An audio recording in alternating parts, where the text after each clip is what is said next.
folks, welcome ye all to yet another consoler Gamecast of mine. Another Friday has caught up with us, people. Yes, it has. Now, I had a little break last week and I didn't do anything. It was probably the worst week in history to not do any of my podcasting.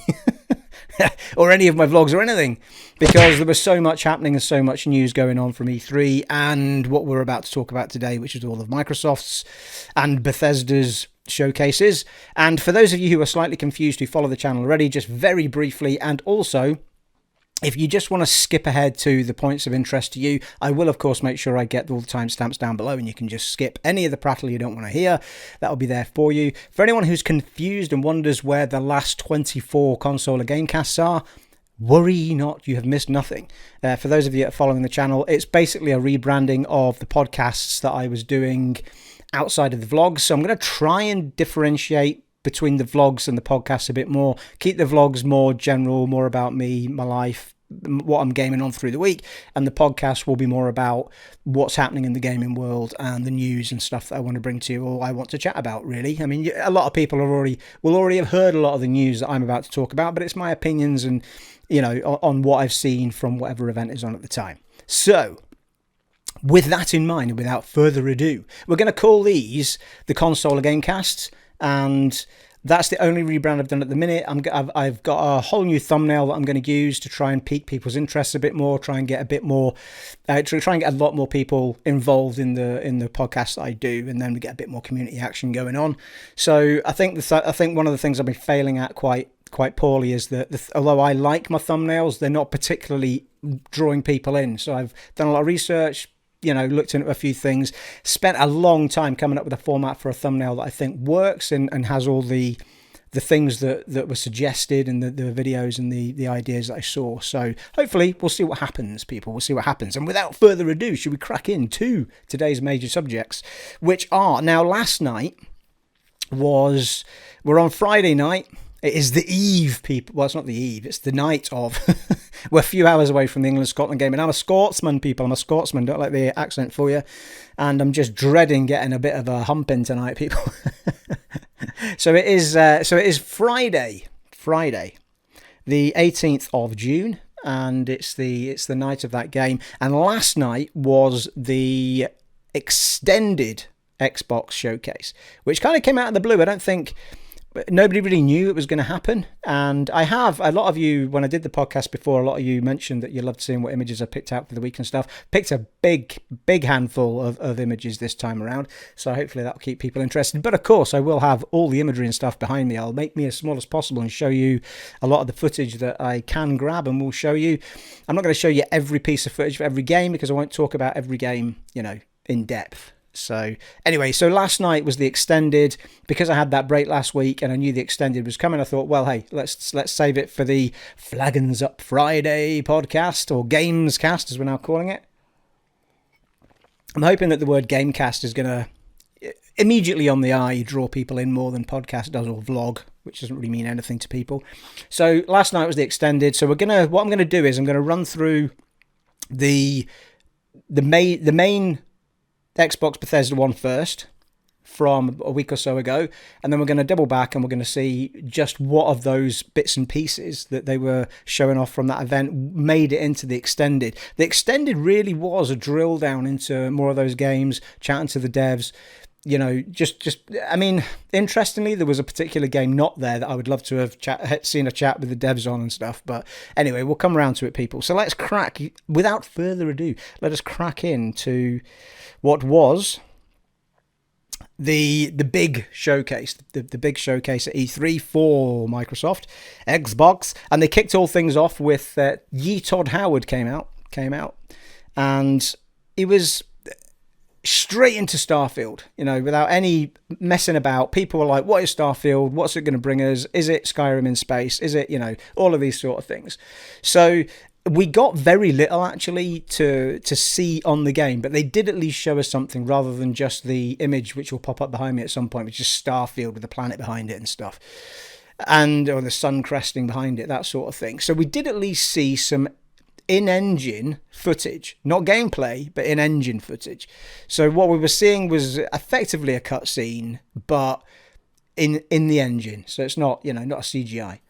And it didn't give a huge amount away. You're looking at I think it was a woman actually, a woman in a space suit, and the aesthetic actually, when they first went into the game, or into the footage, I should say, it felt immediately the first view that we got inside the spaceship it felt very Fallout to me, and well, Fallout 4 specifically. It gave me the same vibe as Fallout did, and I think it's kind of it's not a bad thing at all, right? But we want this game to feel different. And from what Todd Howard's been saying, he's been saying that it is like Skyrim in space. So he has referred to it more like Skyrim than Fallout, I guess, at that point. But the aesthetic of it, and looking at just the controls of the ship and the gun that they put down, the items that are all on the shelving, all that sort of thing, it did feel very Fallout 4 to me. I know it's a new engine that they're using and stuff, but I'm not talking about the fact that it doesn't look any better. I think it does. I think it looks a lot crisper. I think it looked a lot smoother by far than Fallout 4 does, but it's the same aesthetic, it's the same feel. Like they've clearly gone for not touch screens and, fanciful flat screens, and it's very, very sort of very push button down, 60s/80s through to 80s sci-fi, if you like, so they're taking that kind of vibe, I think, and going with that rather than going. You expect it from Bethesda, especially when what they did with Fallout, so I actually like that. But I think just because Fallout was kind of that 40s through to 50s kind of thing, it does border on a similar aesthetic from what we saw. I'm not saying the whole game's like that, but from what we saw. So, and that's not a bad thing. I'm just pointing out that that's what I noticed. And it really didn't give us a lot. I mean, you had the spaceship itself, you had a robot walking along outside the spaceship. We get in, we sit down, we're pushing buttons, and, the rocket takes off. And it panned around the inside of the spaceship, gave us a bit of a feel, for what it's like. And I did note down a few things that I'm going to try and do this without my old man glasses on, people. For any new watchers, who don't want to get my old spectacles on and my pipe.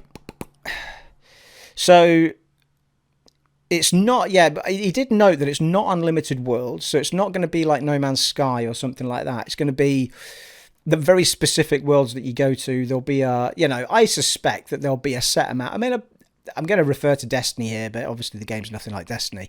But in Destiny, you've got a map of set planets, and you go to those planets. Jedi Fallen Order, same thing. You've got set planets. And I guess at certain points in the game, or whenever you feel like it, you can dive off to those planets and just explore them and stuff. It is not a procedurally generated thing like No Man's Sky, where you've got this never-ending world. Todd Howard's, he's basically confirmed that. But it is about, now I'm going to say 4 times bigger than Skyrim, but I think it might actually be 10 times bigger than Skyrim, but it's massive. If you think about how long you spent in Skyrim and then you get 4 times bigger or 10 times bigger, it's huge anyway. And these are just notes that I took down of what we know already. So like Skyrim in space, 60s, 80s style vibe, that was my note. They've still got the third and first person perspectives. So you get that choice just like you do with Fallout, any Fallout and Skyrim. You get the option to play in third person mode and first person. I actually do bounce between the two from time to time. I mean, I tend to play them mostly in first person, but from time to time I will go into third. Sometimes because it's just easier to do a particular thing. But in the main part, you end up in first person because picking things up and investigating things is just easier in first person view. But it's great that they've given you that option to bounce between. It's kind of one of their trademarks, and they're absolutely going to stick with it, which is good to hear. And there is also different factions in the game. So, I mean, again, you kind of expect that. You've got all the different factions in Fallout. You've got all the different factions in Skyrim. So there's going to be different factions in this one as well. But there is a faction called Constellation, which is your main faction, and that's going to be the one that you inevitably end up in. But you can also go and join these other factions and do, take you on other quests or the journeys. But he seemed to be suggesting that you can pick and choose as to when you do that. It is very similar to the other ones, isn't it? But basically talking about, you decide what your journey is, and that's what you can do in Fallout. I mean, the end of the journey I guess I don't think there's different endings per se, but there is different endings to each side area, isn't there? Different things that can happen and do, and so I think it'll be similar in this. I mean, the fact that he's referring to it as Skyrim in space just says it all to me. And yeah, create your own journey. So here's a quote from Todd. Basically said, it's like NASA meets Indiana Jones meets League of Extraordinary Gentlemen. Group of people searching for answers. So, that's his own words. So you take from that what you will. I mean, how what you pluck out of all of that is a mystery to me. I mean, NASA meets Indiana Jones. I mean, I guess that's exploration. He's an archaeologist, isn't he? So I guess that's the exploration side of it. The League of Extraordinary Gentlemen, maybe that's the fantastical side of it, the actiony / creatures side of it. I mean, to be fair, the clip that we saw was kind of, it was almost like, well, it hasn't given anything away. It looked like a moon more than it looked like a planet, although it probably was a planet, but it looked very much like you were on a moon rather than a planet. So there wasn't really much to see in the way of anything fantastical. It was very dusty and just, there wasn't any environment that would pique your interest and stuff. But anyway, here's the big kicker. We have a launch date, people. 11/11/22. Next November, 11th of November next year, we will have. Well, we should have. We should have the game. Starfield should be with us on the 11th of November 2022. So I was surprised that they gave us a release date as swiftly as that. But, it's a year and a half away. Hopefully, COVID's easing up. Things are starting to return to normal slowly. We're not quite there yet. But hopefully, all these restrictions that have held games back, all that sort of stuff will just fall by the wayside and things will start kicking off as they would normally, people. Moving on, the next thing up was Stalker 2, people. Stalker 2. Now, this game piqued my interest in the last thing that Microsoft did. And, it might have been Microsoft. It might have just been a generic, I don't know, it might have been a general thing that I was watching. But Stalker 2, I mean, I've never, ever in my life seen or played Stalker 1. But the minute I saw this game, I thought, Jesus Christ, that looks awesome. I mean, it's almost, it's not even more. It's got a very similar vibe to me. Obviously they're both sort of Russian and stuff, but very, very similar vibe to the Metro Exodus one, well, Metro games effectively. And if anything, probably a bit more horror-like maybe, but very similar in the fact that you are fighting humans and you're also fighting creatures, and they are ugly sort of radiated creatures that have spawned from the radioactive waste that has come from, in this case it's Stalker 2, the heart of Chernobyl it's called, so we're obviously in Chernobyl where the big nuclear disaster was. So great concept for a game, and I've got to say it looks absolutely stunning. It really does.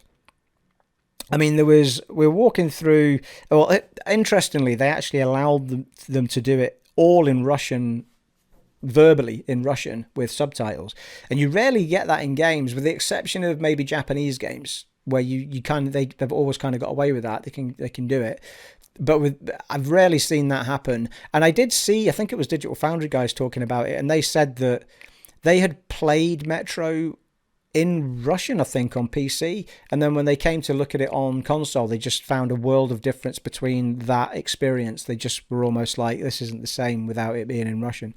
I've never experienced that game in Russian, but I haven't played the last one, but I've played the other two, and terrific games. I keep meaning to play the new one. I say new, it's a year or so old now, isn't it? It's getting thirsty, people. Flagging's up to you.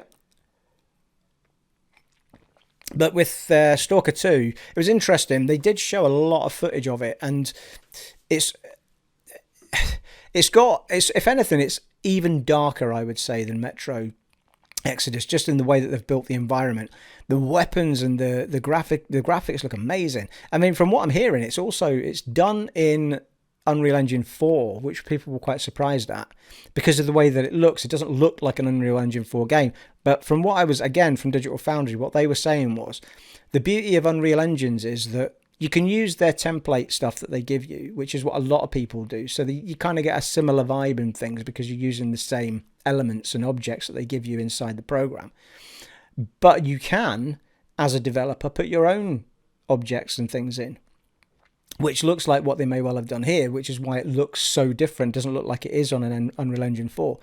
And it looks spectacular. The world looks really real and crisp. And The gunplay looked really, really good. The weapon that they were using at the time, I think I bumped the mic there, sorry about that. The weapon they were using in a large chunk of that footage that I'll have shown you by now, or it'll still be behind me. They're using this sort of lightning gun that's just uber powerful. You get that a bit later on in the game, but they also show you off just using, automatic rifles, that sort of stuff. So it does have that vibe of like almost Call of Duty-ish type gameplay, but also maybe a little bit of the I'm gonna have a mind blank now. The Order kind of gameplay, like from the PlayStation exclusive where they had the lightning gun and all that. So you get those kind of, those sort of weapons thrown in as well.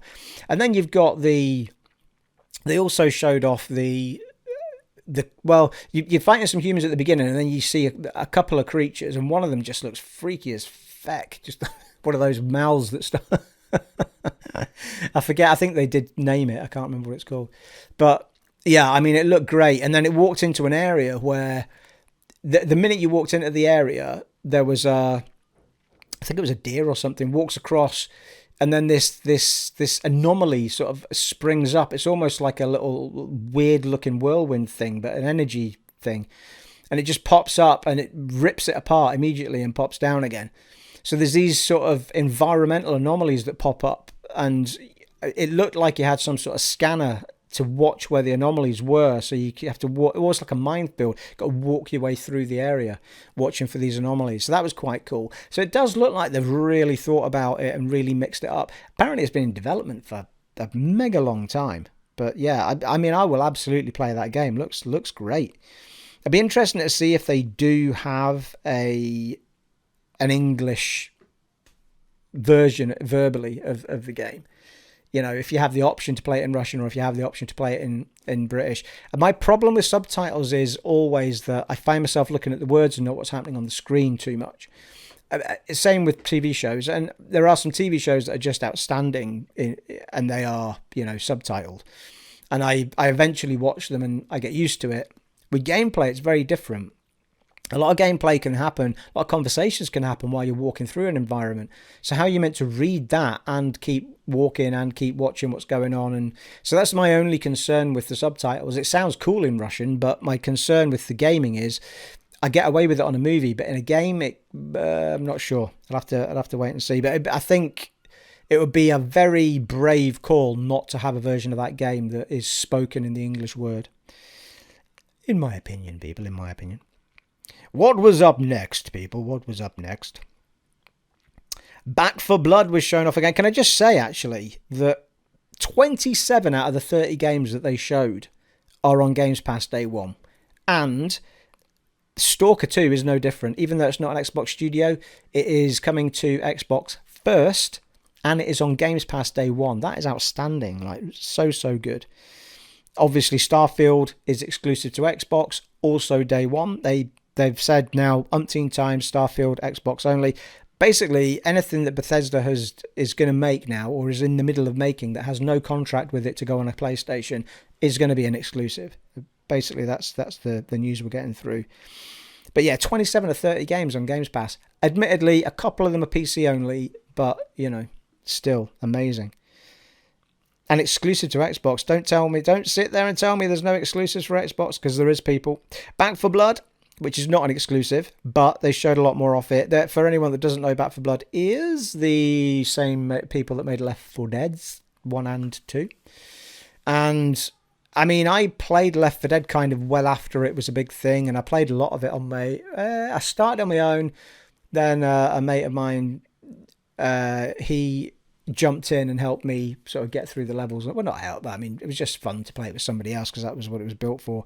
So that I've not had a long, drawn out experience with Left 4 Dead. So, but from what I played, it was good fun, and it's obviously that 4-player co-op thing where you've all got to work together to get through the hordes of zombies and all that sort of stuff. So I think Back 4 Blood's going to be a massive hit because we've gone through an entire generation without a Left 4 Dead game. So an entire generation's gone by, and they've come back with this Back 4 Blood thing. So I think that's going to be a huge hit. And the trailer they showed off was really cool, really smart. I mean, I'd be very interested to... I mean, my problem with these games is that they tend to have a lifespan, and then people kind of go off the boil with them. And it was the same with... I'm going to have another mind blank now. Although I didn't have the mind blank on the last one. But there was a game that they made last gen, the Left 4 Dead folk, Evolved. And it was kind of really popular at the beginning, and then it just kind of tailed off, and people were kind of like, yeah, well, it got a bit samey after this length of time, you know. So I think the key to a game like that is possibly DLC, you know, constantly. But it's, if you want to make a live as a service content type thing, then it's never ending. Or if you just want to do some DLC patches and then move on to your next game. But a lot of it can rely on new content hitting it to keep the interest levels up. But anyway, I'd certainly be interested in giving it a go if I can find some mates to play it with. A game called Contraband pitched up, which didn't show us. Now, I'm remembering a lot of this off the top of my head, people. And I watched this a week ago, and I only watched this game particularly wasn't mentioned in the extended. So I'm trying to remember many things off the top of my head without much of a recap on anything, really. So bear with me if my information is not, you know, as in-depth as you might have liked, but I'll try and... It's interesting, though, isn't it? Because the things that you're really keen on will sit at the forefront of your mind to some degree, and other things will fall back, and you think, well, if they fell back, it couldn't have piqued my interest that much. So it is quite cool to do these things a little bit after the event, and then you sort of think, well, maybe it wasn't that cool after all because I've forgotten about it. Oh, that was nice, people. That's nice. Podcasts and beer. Or Gamescasts and beer, as we're calling them now. Yes, there was this game called Contraband. It didn't show us anything about what is in this game, in this trailer, which I will have shown you behind me. And it was just this sort of... There was some really cool, maybe 70s music or something playing. And it sort of panned around this sort of garage area and just showed off all these different elements and, you know, all these different objects and things panning around to a car. It was almost like a workshop type area. So the very word contraband makes you think it might be South American type place, or maybe it's some sort of, I don't know, Uncharted-y type thing. I don't know. If someone knows more about that game than I do, then please let me know. But I'd never heard of this at all until we saw this trailer. And the very fact it was that kind of trailer was, you know, I think probably tells its own story. That it was the first showing of it. Sorry, I looked at my watch there only because because I'm showing you the screen show behind me, I can't see on the laptop how long I've been recording for, so I'm just getting giving myself an idea of what the time is. Right.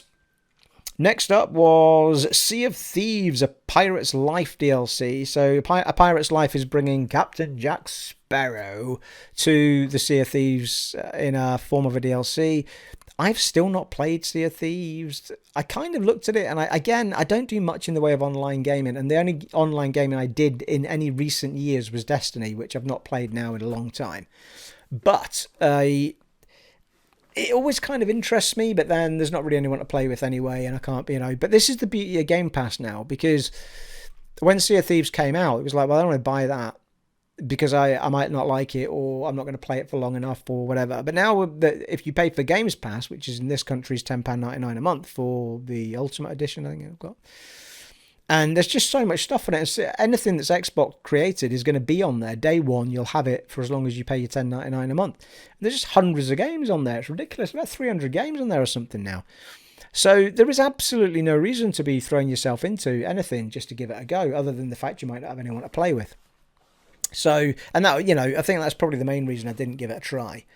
Probably just wasn't a group of people that I could have played it with at the time that would have been interested in. Funnily enough, I think actually one of my mates did ask us to play it, but at the time it wasn't a Games Pass thing, so we would have to have bought it, I think, if I remember rightly. But it does look really good fun, and the Captain Jack Sparrow stuff looks really good. I don't know if they've actually got Johnny Depp recording that voice. I think it might be somebody else. They didn't actually say that he'd recorded the voices. It sounded exactly like him. Along with Davy Jones and the Jamaican witch doctor lady and all that. They all sounded perfectly like they did in the film from what I could tell. So it looked really cool. If you're into Sea of Thieves, then, you know, it's a great addition.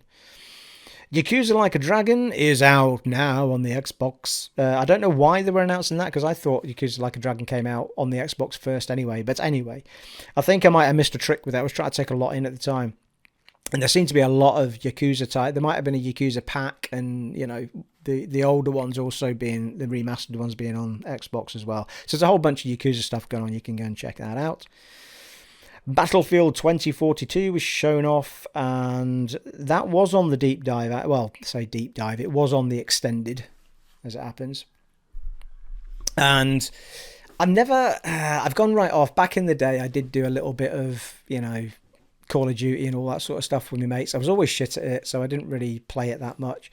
I did have a go at some of the older Battlefields, and it's just something that fizzled out for me. I don't have any inkling or wants to be going into those sort of games. I understand why they're some of the most popular games on the planet. Absolutely, I do, but it's just not my thing. However, from what they were saying on the deep dive, well, in the extended, when they went into a deep dive on it, they talked about it for ages.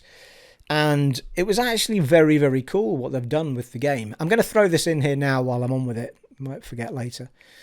But he was basically saying that they've made it more of a sandbox approach on Battlefield 2042, so that the players kind of decide, what the next battle is, and it's almost like they've put a bit more arcadey type stuff in it. Like, it was showing off like the in a particular battle, out of nowhere, this whirlwind kicks off in the middle of the desert. It was also, I think it was set in Dubai, this particular map anyway, and this massive whirlwind comes in from the desert, and it picks everything. I mean, it just causes mayhem in the middle of a fight you're already having, and everything's getting thrown about. If you're in a chopper, you're getting bigger to the chopper.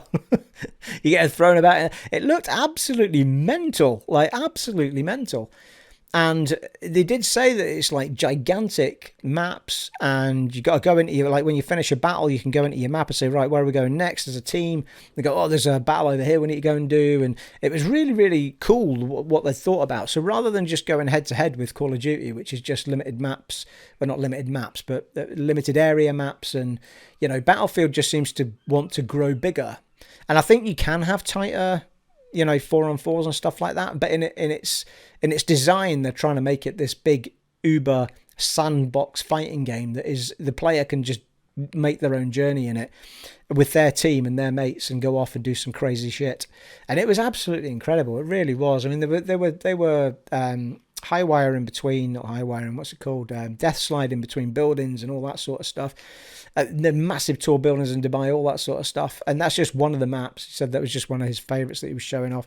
So it was really, really impressive. It's not my thing. I won't be playing Battlefield 2042, but if you're into the Battlefield games, or if you're into the Call of Duty games, you may well be wanting to check that out, especially the deep dive footage, which I may have put the deep dive footage up behind me, or depends on time, people, actually, tonight. I'll get in what I can, but I'll put up that I'll either have the footage from the original show off, or I'll have it from the extended, one or the other. But it was really, really cool. They were showing off some fantastic footage on that extended. Next up, they showed off 12 Minutes again, which is a top-down, for anyone that doesn't know, top-down facing game. So you're looking down at a room, effectively, with these little characters in it. So you're looking down on their heads almost. Well, you are, not almost. And it's the same 12 minutes that keeps going over and over again. And each time it goes round, it's 12 minutes. The next time it goes round for 12 minutes, you've got to try and change what happened before to try and stop a murder, stop certain things happening. It looks really, really cool. And originally it was voiced by sort of unknowns, and now it's got, I think it's Daisy Ridley. I nearly said Daisy Scott or Ridley's Daisy. Daisy Ridley. And a Scottish actor, I think. What's his name? Oh, I've forgotten his name now. But it's got big names in it now, voicing the characters in the game, which has sort of perked up some interest for it. Interested to know how they actually got those characters in. If it was an Xbox paid thing, so they just threw some money at some actors, because it seems like it's coming from a smaller studio. And after that, we had now Psychonauts 2 is really piquing my interest, people. It really is.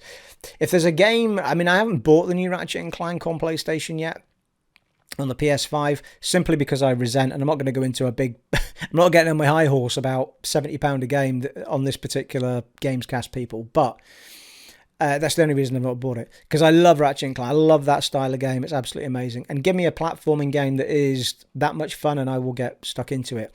I believe with all my heart that Psychonauts, the more I see of Psychonauts 2, the more I believe that because this is one of the developers that Microsoft bought, or Xbox bought, for Xbox Studios, that Psychonauts 2 will be their Ratchet & Clank.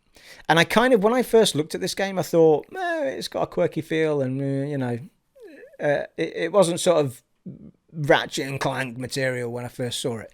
But looking at, the more I see of Psychonauts 2, the more I'm just like, wow, that looks amazing. Not only does it look amazing, not only does the level design look so much fun and so interesting, it's funny, it's got great characters, it looks fantastic. And the more I see of it, the more I'm thinking that's going to be their Ratchet and Clank, that series, without any shadow of a doubt. Like, you'll churn the Psychonauts out, the kids will love it, adults will love it as much, just like Ratchet and Clank. And I mean, I didn't even know the concept of the game until this. Well, in fact, it was the deep dive. It was the second session that they had, and they had an interview with. I'm going to forget the guy's name now, but they had well, it wasn't an interview. It was just him talking to the camera, talking through all of these amazing things that the game revolves around, and these levels and these ideas for, characters and stuff. And he was explaining that the power that the Psychonauts got is that he can put himself in somebody else's brain, basically. So his consciousness goes in there, and that's where all the levels are happening. So basically every level's of someone's brain, effectively, which, I mean, there might be more than one level in our brain, but but that's basically the concept of the game. I have no idea until I watched that. It's very, very cool. And what that does is it opens up a massive doorway to make levels anything you want them to be. There's no limitation, like, well, that just wouldn't happen because, why would that corridor just extend 3,000 meters? Or why would this, you can do whatever you like, because in someone's mind, it's like a dream, like anything can happen, can't it? So it just opens up endless possibilities. And not only, I mean, along with that is a very, very cute character, a very, very wacky background, a very, very wacky family that he comes from. The whole thing just looks superb. And I assume, I haven't looked for it, but I'm assuming Psychonauts 1 must be on Games Pass, or it must be available to play somewhere. So I'm very, very interested in looking that out. I don't know if it's of the same caliber as 2, the way that it looks, or whether it's the same style at all, but I'd need to go and check it out. But I'm super stoked for that. Psychonauts 2 looks fantastic. Next up, Pete Hines came out from... He's kind of... Him and Todd Howard are the two big cheeses at Bethesda. Pete Hines came out, give a bit of spraff about... Well, I say spraff. It's very interesting spraff, you know what I mean? But anyway, he came out. Effectively, he was just saying that there's another 10 Bethesda games now on Games Pass. Those included the Doom upgraded for X and S. There was also Fallout 76. Was that not already on there, though? Anyway, never mind. Skyrim was added and a couple of other things, but I thought they were already there. Anyway, another 10 Bethesda games were added to Games Pass, which is just, I don't know why they just didn't throw them on straight away. It seemed a bit weird to me, but anyway. At some point, all the Bethesda games will be there, and any new game will be on Games Pass day one, like Starfield, Elder Scrolls 6, whatever comes next. Yes, well, we touched on it there. They talked about Doom being upgraded for the X and S, which is awesome. And yeah, Doom, Skyrim, Fallout 76. I've marked those down as being added, but I thought they were already on it. But anyway. Fallout 76 Steel Ruin, I think it was called, is out on the 7th of August. Fallout 76 The Pit is 2022. Oh, here's a thing. Psychonauts, I didn't give you the release date, did I? 25th of August. 2nd of August. No, hang on. What have you written? Psychonauts 2. August 25th, people. August 25th. Only on Xbox and on Games Pass Day 1. Just to say that, obviously, Battlefield isn't Games Pass or just to Xbox. Okay, we can move on, people. Contraband was Xbox only. Right. Where was I before I rudely interrupted myself, people? Elder Scrolls Online is now optimized for the X and S, people, which is really nice to see. Again, I did try Elder Scrolls Online a really long time ago. Played it for a bit, but it was one of those. It was like, I didn't play it for months or anything. I played it for a couple of weeks, and then I just kind of went, that's enough of that. But that's me with kind of most multiplayer online types of things. I tend to, very rarely do I stay with them for a long time. Destiny was probably one of the few that I stayed with for a while. Destiny 1, that is. And I was kind of put off when Destiny 2 came along. But Elder Scrolls Online has been a massive success. I mean, I got to tip my hat to them, because when that game first came out, it got good reviews and it got a lot of stick from fans because of content. But these online games, like the minute they go live, the hardcore gamers will ram their way through any content that you've put up there. So the key to making those things successful is mainly make good content, make it regularly, keep people on there. And it was the same with Final Fantasy 16, not 16, Final Fantasy 14, sorry. Is 14 that's the online one, I'm sure it is. So Final Fantasy 14, where it sort of started as one thing and then became a completely different thing. It's hugely successful now, really, really good. And it's spanned multiple generations of console now as well. But yeah, so it's really good to see that again optimized for X and S, because that just keeps on giving that. So, it's so popular. Really, really impressed with how they've done that. And again, they seem to be they are optimizing it for X and S. There's not been any hint that they've optimized it for PS4 or PS5, but they probably wouldn't mention that on an Xbox showcase anyway. However, that game is not going to disappear from. That's the one thing that they have, which is already on other platforms, isn't it? So they're not gonna suddenly make it vanish from other platforms. So I can only assume that they're still going to continue to make Elder Scrolls Online content for all platforms that it's on already. Up next, Hades is coming to Xbox. Obviously, it's already been on PS5 for a while, and PS4 for that matter, and massive awards, massive hit, really, really, really, really, really big hit, people. I mean, it got Game of the Year in all sorts of places. I still haven't played it. My son Aaron Brew, he's played it, and he just loves it. He said it was probably his Game of the Year last year, whenever it was. And so that's coming to Xbox on the 13th of August. So not long to wait for that. And Somerville was then up after that. There might be a couple of things that I haven't written down here, but I think I caught most of it. Somerville 2020 is out in 2022. It's Game Pass again.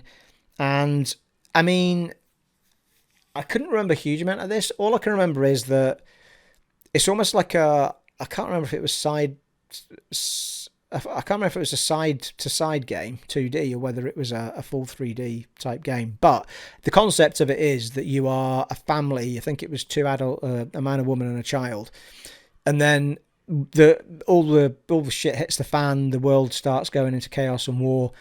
And there's some sort of invasion or attack or war happening, and you have to kind of get your family to safety across in this journey. And it looked really, really interesting, to be fair to it. But I'll have to see more of it to see. But it looked like it had a really cool vibe. Looked like it had a lot of heart. Looked like it, there are little games like that pop out at me from time to time. Brothers: A Tale of Two Sons is one of those games. To this day, I adore that game, and I've seen it, available for like £2-3. I might buy it again and just get, I think I played it on the PS3 originally, that game. So I could play it on the Xbox and just for the sheer hell of getting the G's for it, play it through again. But yeah, I mean, there's little games like that I do absolutely adore from time to time. So I'll be interested to see more of Somerville when it comes around. Halo. Yeah, Halo was up next. Now, they came out, Bonnie Ross, the head of 343 Industries, and Joe Staten came out with her this time. Now, there was a big deal about Halo because, as we all know, when they showed Halo off the last time, about a year or so ago, there was a massive, massive reaction to it, and not in a good way. And people were like, oh, this game is just, like, this is the pinnacle of what their game should be. Master Chief doesn't look great. His armor looks shitty because they've not used the right, colors and tones, and, the actual facial animations, especially on the bad guy. There was a bad guy in there, and he's just been memed all over the place, that bad guy. And after that's when they decided to push it back a year. And, they didn't say even for a year. They just said indefinitely delayed, postponed until we work on it more. And that was absolutely the right thing to do. And at the same time, they brought Joe Staten in. Now, Joe Staten, if I remember rightly, he was involved.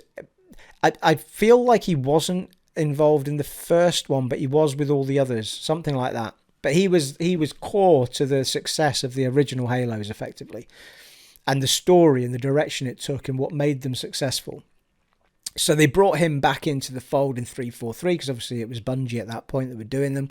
And he's been hard at work over this last year or whatever it's been with them to try and mold this game into something, certainly campaign-wise that's going to impress people and make us believe that we've got the game that everybody wanted. So apologies for the lighting. The sun is beaming through this room. I don't have a room actually that is shut off from the light, but anyway, this is bright, which stops the TV dominating the light in the room. So they came out, they were chatting about it, and we got a new trailer for the story, for the campaign, and we got some multiplayer footage. And I've got to say, just briefly touching on multiplayer, which I don't play. I mean, I haven't played multiplayer, I don't think at all. I might have maybe way back in the day might have tried it, but it's not something I've ever been heavily involved with. But it did look like they've put a lot of heart and soul into that multiplayer. Looks like they've just gone all out for day one content. It's also free to play. You don't even have to buy the game anymore. It's free to play for everybody. So you just go on and go playing. And I think that's a brilliant move. Like, pay for the story game, and then if you want to play the multiplayer, anyone can go on and play it. Nothing holding you back. Yeah, of course, there'll be things you can buy in game. That's what they're going to make their money through. But it was absolutely the right direction to take, because they don't even know if Halo's going to be something people want to play anymore. Like, there's people, there's gamers now that weren't, fully grown gamers when the first, when the first 3 came out anyway. And obviously the 343 ones will have been around, but the gamers, the younger gamers of today will not have been around for the original Halos to be that hyped about a multiplayer for it. And I think Halo does hold something that's different in the multiplayer verse, if we'll call it that, the multiverse, the multiplayer verse. And they do, because you have, everybody has a shield. So it's not like that one lucky hit can take you down all the time, like it can if someone's just spamming you in Call of Duty or something. They get that one lucky sniper hit to the head and you're down. There is that shield, so you get a moment to, everybody has that advantage to try and stay alive longer and just try and get to grips with the level, and it just has a different feel to it. It's a bit more fun. You've got they've already said, and they said again in the Microsoft extended or the Xbox extended night, they said that they have specifically gone for lots of different game types, lots of different map types. There are games where you can go 4-on-4, keep it tight. There are games where it's just opened up and you've got the vehicles aren't just they're not just planted in spaces now. You've actually, while you're fighting, they get dropped in. The vehicles get dropped in and you can pick those up, and it looks awesome. It looks really, really cool. And they were talking in the extended as well about the fact that this is, although it feels like they've had this massive journey to build the multiplayer, it's only the start of the journey when we get it. They're already looking at the content for the next drop and all of this stuff that's going to keep rolling in for it. So I'm really, really stoked for them. It looks like they've been given the breathing space to get it right. Looks really exciting. I think people are going to be really stoked for it. There's a lot of Halo fans out there, don't get me wrong. I'm not saying there isn't. But you absolutely, if you're going to have an online multiplayer, you absolutely want it to be young folk involved as well, not just people like 100 years old like me playing that game. You want to get a new audience involved in Halo, so a lot of that can absolutely come from the campaign being right, because if they play the campaign they'll then get interested in the multiplayer. But because it's free, try it. There's no reason not to try it. In fact, if you've got a Games Pass, there's no reason not to play Halo, because it will be free on day one. So $10.99, it'll just be there on Games Pass. So yeah, look really good. But outside of that, the trailer they actually showed we didn't see any in-game footage this time, which may have, I suspect was deliberate, because they're probably working on, all of the things that people moaned about. One of the big things people moaned about was the pop-in when you were going through the Halo world. The pop-in from the landmarks and stuff was just so obvious, and things like that. And the way that the Chief's armor looked and the facial stuff that I was talking about, I think that all of that stuff is easily worked on. Like, if your underlying mechanics will be fine. Things like popping can be solved, certainly on the X and S, with the power of them and the new architecture. The loading time for stuff should be minimal. So it feels like what they'd been developing was almost started on something lesser than the architecture of the Series X and S. So it could be that they're just having to rewind a little bit there and redo the code so that it can use that architecture to, we shouldn't really have pop-in now. It should be like that. so quick that you don't even see it happening.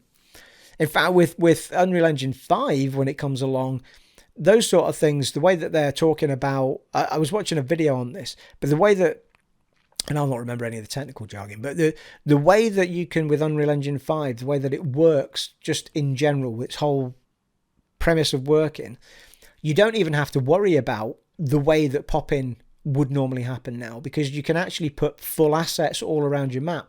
You don't have to say, right, that asset's only going half in at this point and then that, because none of that, the way they've done it, it doesn't matter.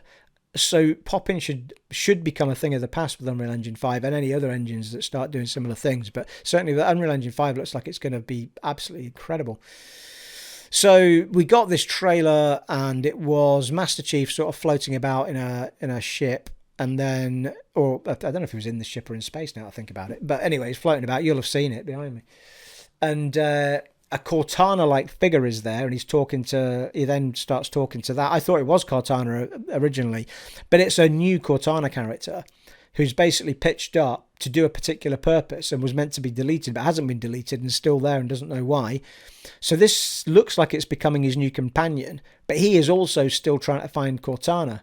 But she's saying now she's been deleted, she's gone. And it looks like we might have a journey to find Cortana again.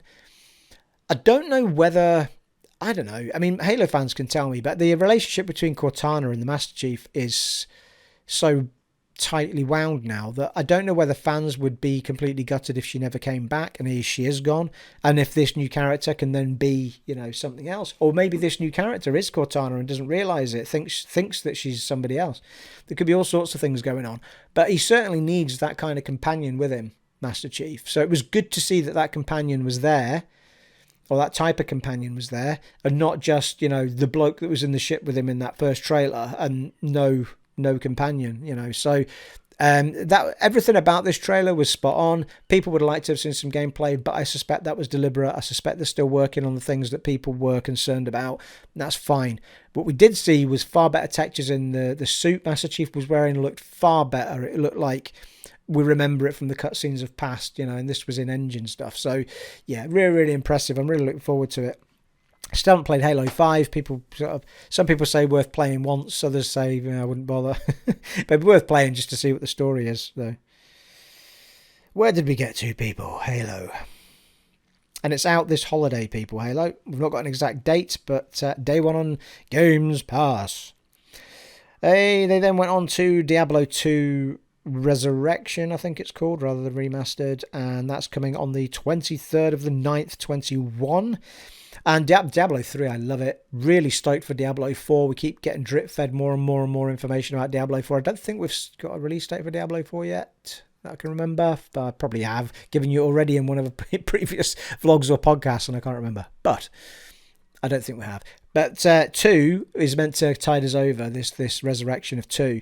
And the work they've done, I did in a previous podcasts or vlogs, I have talked about a little bit more in depth about how much work they did to do this remaster of Diablo 2. I mean, it was really impressive of how they managed to get all the original objects and items and stuff that they used to create the original stuff that we didn't even use was still there when they went digging. So it was really, really impressive, and they've managed to widescreen it up, and it looks really, really, really cool the way they've done it. It's not going to look like 4 is, but it does look very, very slick. A game that passed me by, the Plague Tale, I'm going to say Requiem, I don't think it is Requiem, the Plague Tale Innocence, I think it's called, isn't it? Maybe Requiem's the new one. I think, I might have got a bit confused at this point. It might be that Innocence has been updated for X and S. So, and this has passed me by, Innocence, and then there seems to be a Plague Tale Requiem as well. Unless Requiem is kind of a combination of things, and it's the same game. So someone can maybe tell me in the comments below if I've got that completely wrong. And this was a massive hit, this game. I saw it bouncing around, and I was like, no, it's not for me. But I'd never seen any gameplay footage of it, but it looks fantastic. It looks really, really beautiful. It's set in a really dark world, and you are on this journey to escape the rat infestation, I think. And you've got all this Spanish Inquisition stuff going on. And I mean, I am absolutely going to go looking for that game. I mean, it's got like, I think I had a picture up there that all of the different scores and awards that had been given. And how that game's passed me by, I don't know, because it looks like one of those story games you can, just churn your way through in a matter of, I could be wrong, but, in a number of hours, and you've seen the story through, and it was just a great game. I'm absolutely going to look that game out, and I'm going to give it a go, a bit like Psychonauts 1. I'm going to go dig in for that as well. But yeah, Plague's Tale looks fantastic. It looks really, really gorgeous. Let me know in the comments below if I've got Requiem and Innocence all mixed up. But anyway, it says 2022 for a Plague Tale Requiem. Why can't I say that today? The Plague Tale Requiem Focus Interactive 2022. So I suspect that Requiem is the new one, and Innocence is the one that's out now. I think that's where I've got confused, people. Oh, blimey. How long have we been going here? Good grief. I think this is why I'm mixing in the conversations that happened in the extended, because I feel like this this podcast could go on. Usually I try and keep them to an hour, but I think we've been going for about 35-40 minutes. I can't quite see, but anyway. Where were we next, people? Far Cry 6 was next up on the list. It is out on October 7th, people. October 7th, it is not far away. Far Cry 5 I've not played, didn't fancy it. Far Cry 4 I finished and had a really good time with it. It was fun. Far Cry 3 I got nearly to the end of it but didn't finish it. And I think I kind of went off that game because it was got very screen teary and stuff on the old Xbox 360s. I did, however, download a Far Cry 3, it isn't called remastered, it's called something else, something edition. And because I thought, well, it was only, I think it was like £2 or £4 or something, I can't remember, but it was only the other night. So I've downloaded it and, it might be much nicer now. It then dawned on me that it might not have hit the FPS boost list yet. And sure enough, it hadn't. But I also downloaded Dead Island and Dead Island Riptide. It was a pack. And they are on the FPS, so I'll play those ones first, because I quite fancy playing Dead Island again. A game that I got, again, really far into on ye old 360, but never finished it. So quite fancy a game like that, just wandering around smacking zombies on the head and doing tasks and, see the story through. And I've never played Riptide through, so give that a whirl. They're on FPS boost. 60 FPS is just so good, people. I can't even begin to tell you.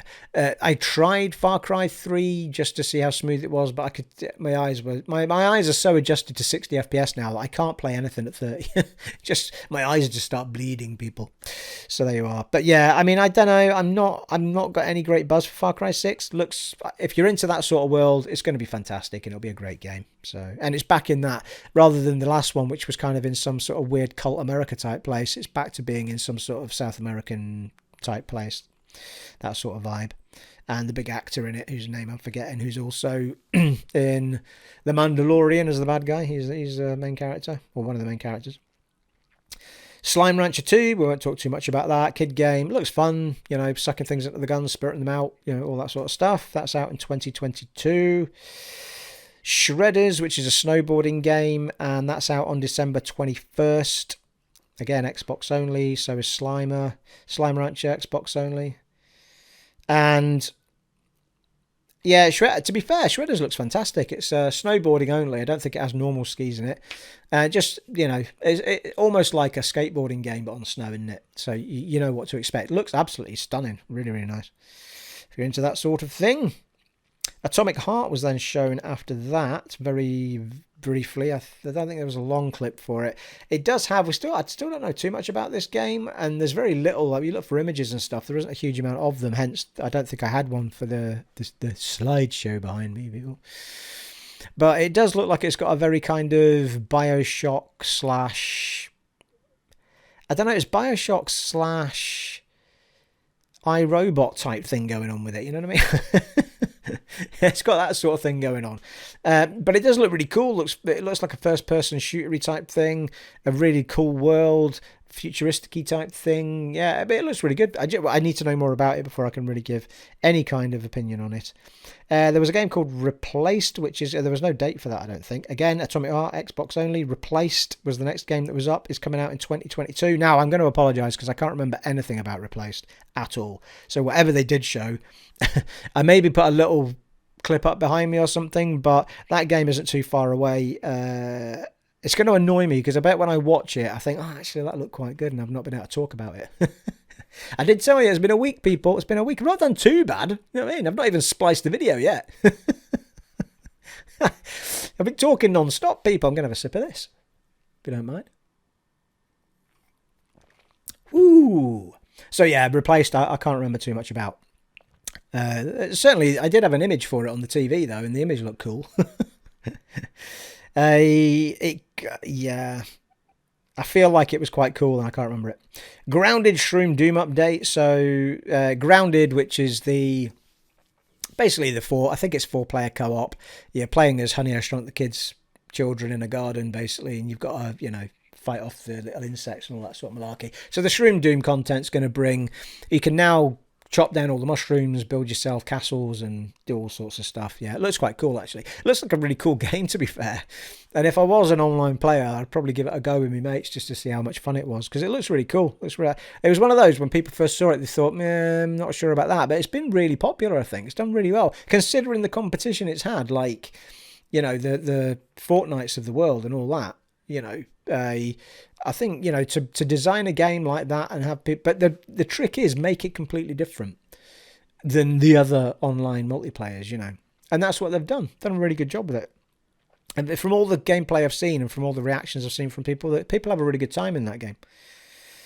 Among Us is on Games Pass now, I think.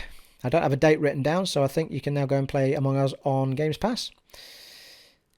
Oh, here we go. Ayuden, is that how we say it? Ayuden Chronicle 100 Heroes and Rising. I've written it down as a note. It's coming to Xbox. I don't have a date, and that's about all I wrote. JRPG type thing going on with it. Looks really cool, and I think that might be something that is already on... Well, if it's not already on PlayStation, I think it is also going to PlayStation. I don't think it's an exclusive.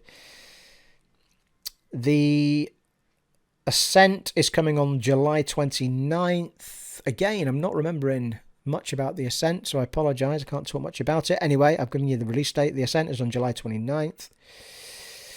Age of Empires, 4th of October. That's PC. So we're not going to talk about that, people. It is on Games Pass, though, if you're a PC person that has Games Pass.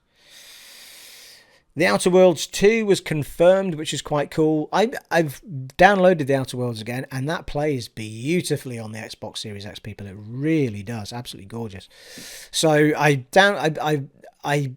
again, it's a game that I got involved with because I was like, well, I don't have to pay for it. It's on Games Pass, so I'll just give it a go. Really, really cool game. Really, really.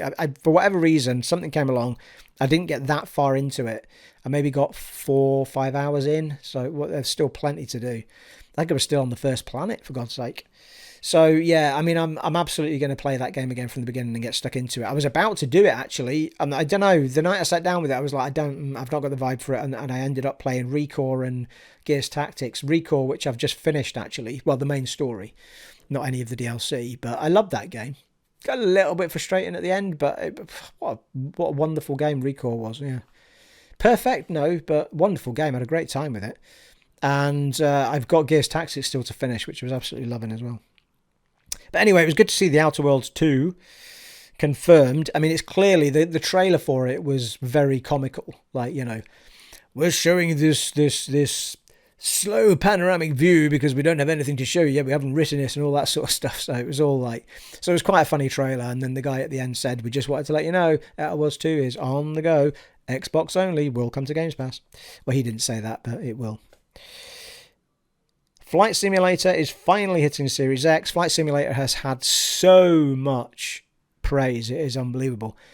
And it just keeps getting better and better. And again, on the deep dive, I've said I was going to loop back round to the deep dive, but I'm not going to now because I've spoken of the bits I wanted to speak about. I've spoken about here. But God, God, I lost me thoughts there completely, people. Flight Simulator. You're on Flight Simulator, Stephen.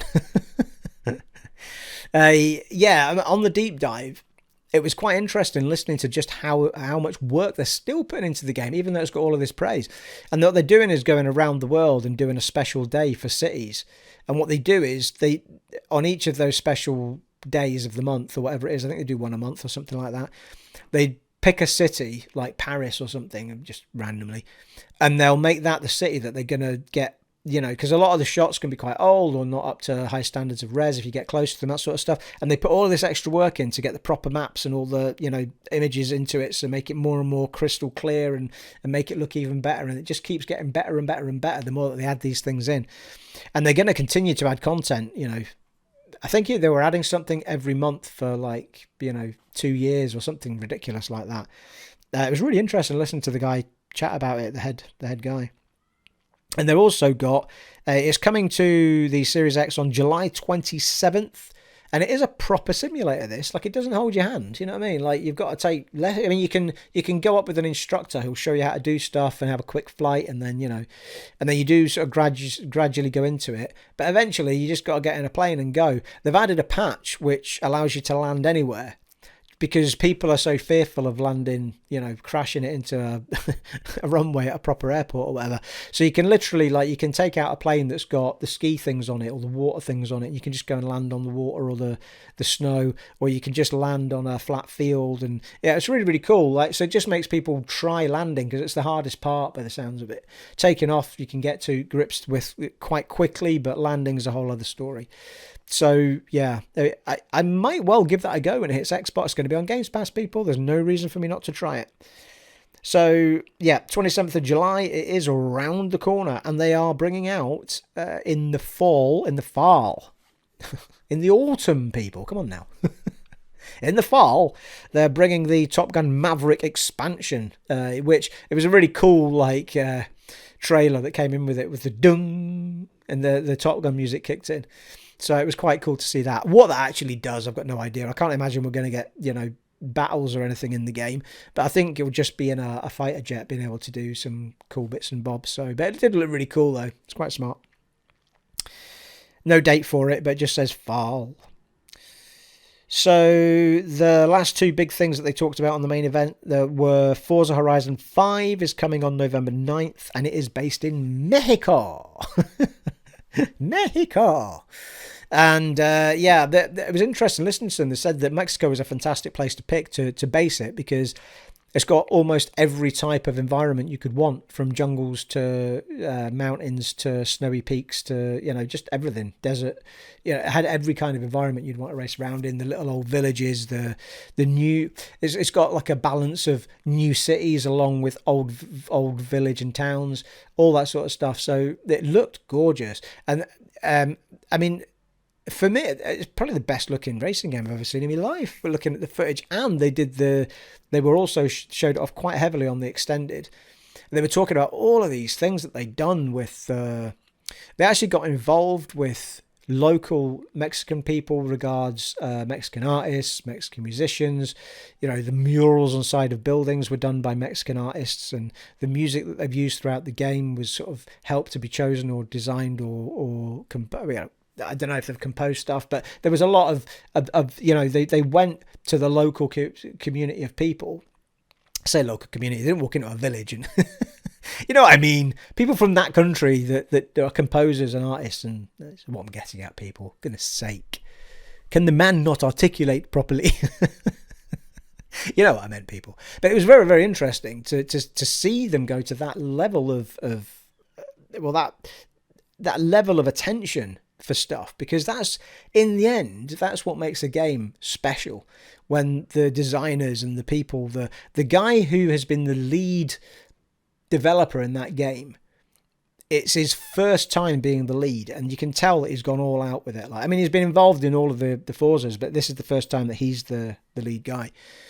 It looks stunning. And they've also put really, really fun stuff in there. They've got like a thing where you can design levels to drive around in, and people can, like little games. They were knocking over Skittles and stuff, and for each Skittle there, you got 2 points. For a Skittle over there, you got another point. And, you hit that, you get a minus point. Loads of, it just looked like they've got this party section to it where you can just go and go crazy, or you can just race the streets or you can race the jungles, and looked incredible. I mean, what a job they've done on Forza. That's a British studio as well, isn't it?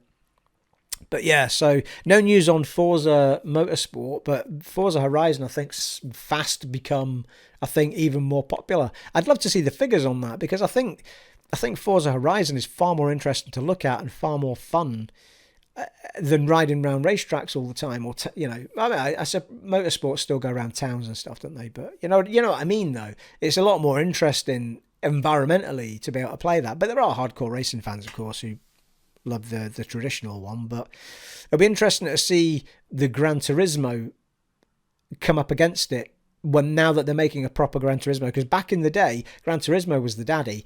I mean, Forza is so much more the daddy than that ever was now. So if they're making a Gran Turismo, they better be damn sure they're going to be coming up to the standard of Forza Motorsport and Forza Horizon. So we'll see what happens with that, people.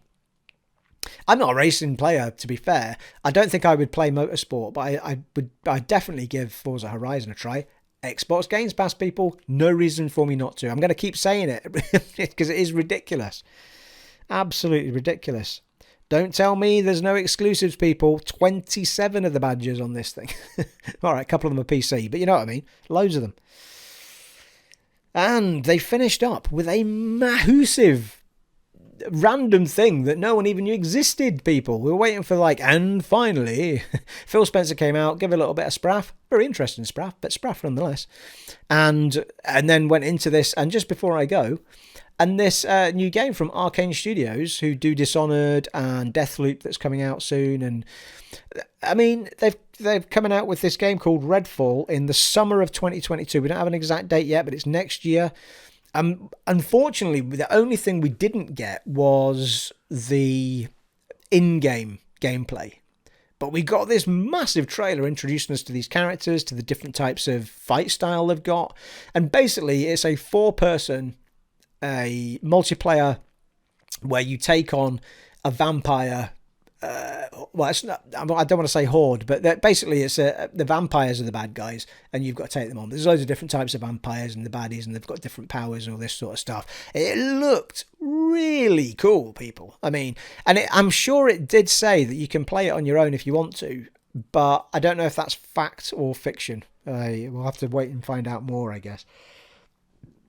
I should really have had a little bit of a read up on that one, because it was a spectacular ending to the show.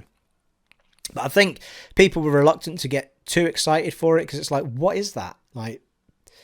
Because we didn't see the gameplay, it's like, well, is it a campaign in the end? Does it end? Or is it just a service thing where you're always, a game as a service type thing? Or is it but it looks like it's a campaign type game. But it's certainly 4-player. Maybe there's different elements to it, but it's certainly something very new for Arcane, which is, so it'll be very interesting to see what the gameplay is like, because their gameplay for me has always been, I've never fallen head over heels in love with an Arcane game. I kind of liked Dishonored. I kind of liked Dishonored 2. I kind of liked Prey. I haven't finished any of those games. And it's not anything wrong with them. There was something about those games that eventually I didn't quite have the heart to finish, or I got very close to the finish of Dishonored 1, and I just don't know, there was just some vibe missing. Deathloop might bring, because of the style of that. To be fair, Deathloop, all of their gameplay action always looks similar, but in a different environment. You always kind of feel like you're playing in the Arcane engine. So I'm going to be really interested to see if this game feels different. Or is it the same engine, just now you're online with your mates and, first person doing what you're doing? So it's going to be very interesting to see what that game is about. But it was very cool seeing that those 4 different characters all have different weapons, different abilities, different ways of getting around problems. And we did get all of that, and I think that was the point of the trailer. The point of the trailer was to show these characters off helping each other, getting each other out of trouble when the vampires were hitting them hard and all that sort of stuff. Looks incredible. I think it said it was in-game engine graphics, but don't quote me on it, people. Don't quote me on it. Anyway, it was a big finish. It was very, very cool, and hopefully you've seen all that behind me. With the deep dive stuff, or the extended, I think I've kind of touched on all the extended stuff as I've gone through, but there was a couple of things that weren't mentioned in the original. First up, Ninja Theory Hellblade 2. The lead on the game, came on camera, basically said, we are working on it. I think Hellblade 2 people thought was going to be almost on the money very quick. And be one of the first things we saw. I think it's the opposite of that now. After seeing what this guy was saying, he's basically saying it's not a straight up sequel, it's the same character, all that sort of stuff, but they're not just going to make the same game again and make it a 2. They're doing all sorts of stuff. They've been on fight training. It's based in Iceland this time. They're doing all sorts of going to places to, for level design, going on sites. They've been in collaboration with Epic Games to try and get a handle on the engine and the best way that they can get. I mean, they're clearly going all out to make Senua's Sacrifice, which was a great game made by a small studio, turn that into a AAA title is what my feeling of that is. And it sounds really exciting, and I'm more than happy to wait for it. So it was nice to see them pitch up and give us a bit of news on it. But they basically, the video they showed, there was the woman talking over the trailer. A couple of bit of, computery bits going on. But in the main part, it was kind of just shots of land and, all that sort of stuff. But it does look really, really impressive. That they are going all out to give us a sequel that is just so much more uber than what we got before, now that they're an Xbox studio. Because remember, they were independent when they made that first one. Now Xbox own them. Boom, here's some money, let's make it a AAA title. Absolutely brilliant. Well, one thing I didn't talk about, actually, I missed out Anacrusis from the original list, which was shown in the first one. Anacrusis is it seems to be a 4-person co-op game, and you're just kind of running around in they've gone for that 60s, 70s sci-fi vibe. And the idea is you just got this onslaught of aliens coming at you, and you've just got to shoot your way through the levels, help each other. But in the deeper dive, they were saying, or extended, they were saying that there's lots of ways that they try and break the party up, because people try and keep together as much as they can in games like that. So they kind of created a creature, for example, that spawns the other creatures, and it's kind of tucked away somewhere. So someone's got to get to that to try and, and they give you all these different reasons to split people up. I've got to say that it wasn't something that I was looking at thinking that's for me. Again, online multiplayer. Didn't look like it had a campaign of any kind, but I could be wrong. But it did look like it was just an online multiplayer game. But, it looked very cool. The vibe looked really good. 60s, 70s sci-fi, which is what the guy spoke about it. That was his thing growing up, the stuff that he always remembered. Talked about all of that. What was it I was wanting to get to here? Where are you? Oh yeah, there it is. Design Lab is back, people. The Design Lab for controllers is back, and everyone was kind of wondering why it vanished in the first place. I guess they were just trying to set stuff up for the new type of controller. The components are all different, obviously, and all that sort of malarkey. So we were kind of getting drip fed. Here's a red one, here's a black one, here's a white one, here's a, Now, boom, the Design Lab for the controllers is back. You can, he did say, he went through loads of different, if you go on there, you can do it now. Go on to the xbox.com and, in fact, if you Google search it in Design Lab, it'll come up first option. I went on it on my phone last night, and I'd actually designed the controller I want. Beautiful mix of black and robot white, it was called. Sort of mix and matching the white and the black around the controller, and I went for you can actually put the original Xbox coloured buttons on the original, not the original Xbox, sorry, the 360. I think it was the same on the but anyway, how now the kind of the colour is in the letter rather than in the button. Well, you can put it back to the way it was on the 360, so you've got the colour on the button, and then you've got the the symbol inside. So I went with that, and it looked awesome. White sticks and white buttons, but black surface and then white underneath, and it looked great. Looked really, really good. So I didn't order it, but I am gonna do it.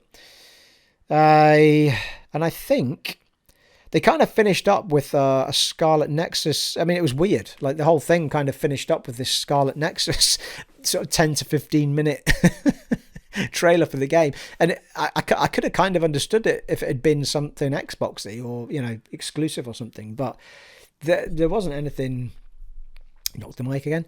There wasn't anything particularly... I mean, it looks fantastic, don't get me wrong, but it just seemed a bit odd to sort of lump this 10 minutes of... Or 10, I mean, it seemed to go on for ages, 10 minutes of this the game. It was very interesting 10 minutes, to be fair. They showed off an awful lot of the game. They went through, like, how they went around the concept of the world, how they went around the concept of the characters, and how they went around getting the vibe right, how they went around the action, and it looks really, really cool. I mean, they put a lot of this is a JRPG type style game. Certainly one that my boy Aaronbury is going to be interested in without any shadow of a doubt. So it's well worth checking that trailer out. I'll have put a little bit up behind me, but it doesn't look like it plays in the same way as like a Final Fantasy turn-based or anything like that. It looks like you're very much controller orientated to do specific things at specific times and different, anyway, you'll get a gist of it if I can manage to squeeze a little bit of that into this behind me or whatever. But it did look very, very slick. And it was nice there was about 3 different designers that they spoke to, I think, throughout the whole video. And all of them had something very, very interesting to say about how their particular area had been seriously researched and the help they'd brought in to decide what we're going to do with the action. Are we going to do turn-based? Are we going to do something different? And, because they've kind of done something. The first guy was talking about how he decided to do the environments against an almost 2-dimensional character. But that in making a 3D world with a 2-dimensional character, you have to do very specific things to make them work together. And then he was also talking about, I think there's like a big tower in Japan somewhere. It's massive.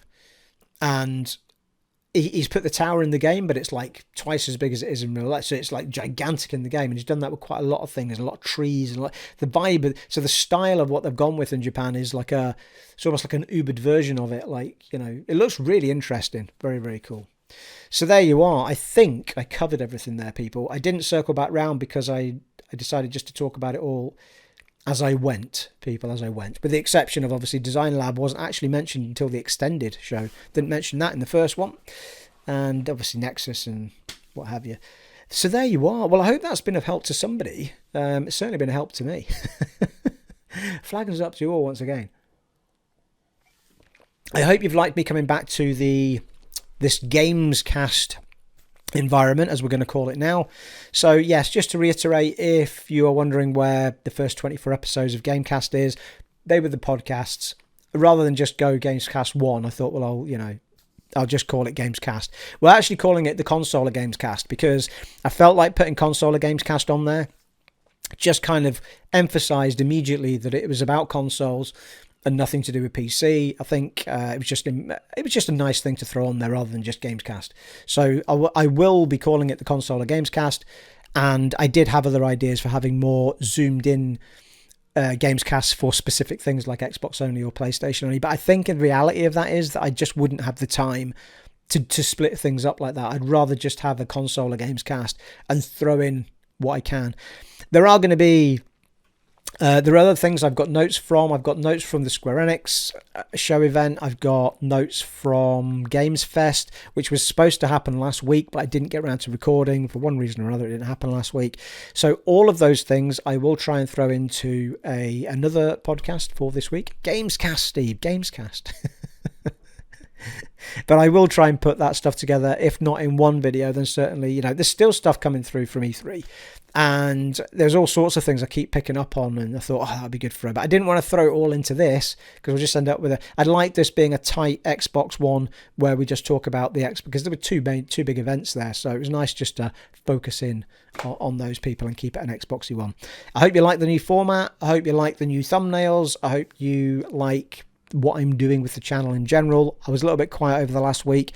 There may well be, there is a hint, there is a slight chance, people, that I might do some Let's Play this week. I'm still very tempted to do some Let's Play of a Dragon Age Inquisition now that's got FPS boost, because I tried it out just running around the level that I'd got to in the Let's Play that I'd done a while back.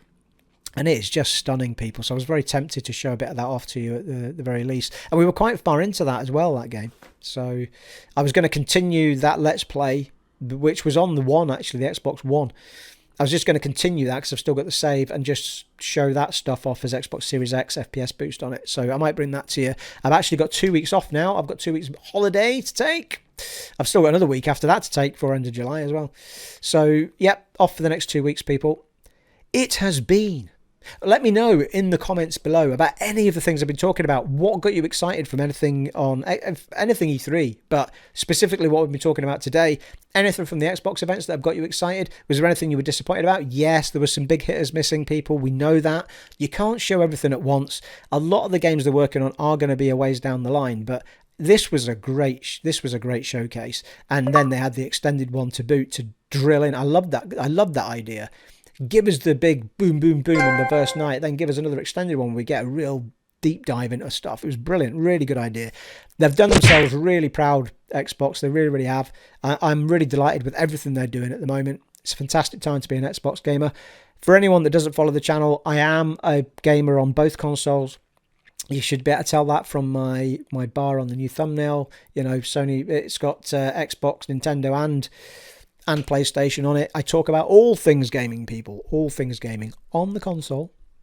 And I don't throw one to be more important than the other. I mean, Nintendo Switch is a bit different, but, you know, when it comes to PlayStation and Xbox, you know, I love equally, people. I love equally. But there you are. I hope that's been of help. Let me know in the comments below about anything we've been talking about today. It has been, people, yes, it has, an honour and a privilege serving for you in this consoler Gamescast of mine today. And I shall see you in the next one, folks. Take it easy. Bye.